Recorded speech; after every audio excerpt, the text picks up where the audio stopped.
At Monash Children at KC Hospital, we have children of all ages come here for lots of reasons. They may be sick or need a procedure to help make them better. Whatever the reason, all the staff at KC Hospital are here to help you feel better and get you home as soon as possible. This video aims to help prepare you and your family for what to expect when you come to Monash Children at KC Hospital for a procedure. Before you come in, your mum, dad or your carer should have received some information about your visit. This will tell you what time to arrive, where to go and what you need to bring with you. They may also have received a phone call from the hospital to make sure that you have all the information you need. For your procedure, you may want to bring a comfy pair of pajamas to change into. And if you're staying overnight, make sure you have a bag packed with a change of clothes, toiletries, toothpaste and a toothbrush.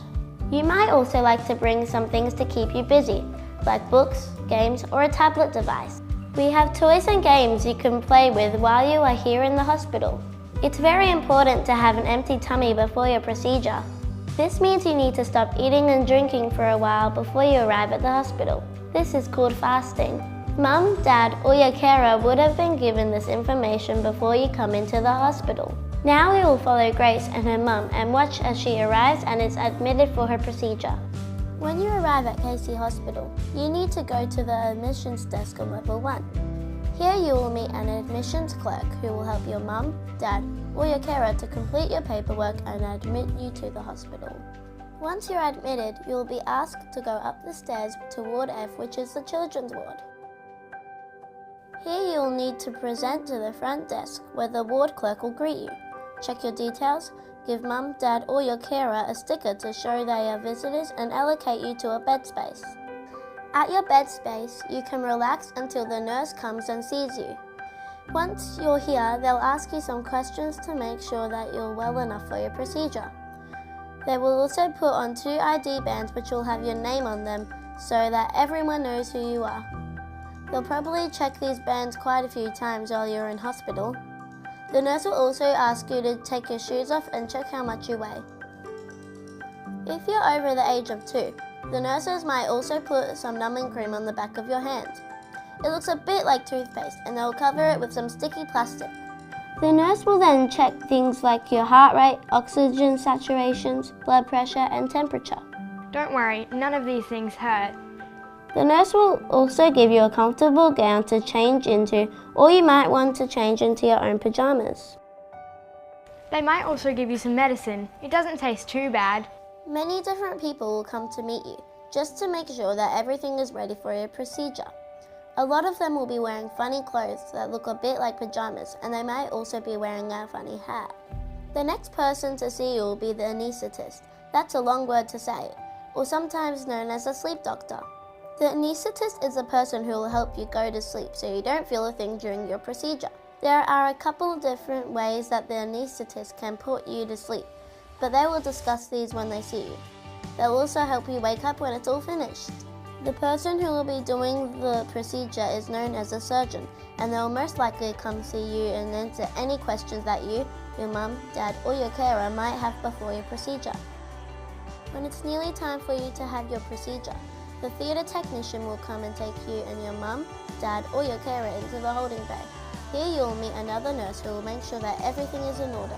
The nurse or anaesthetist may ask you to choose a smell to breathe in through the mask while you go off to sleep.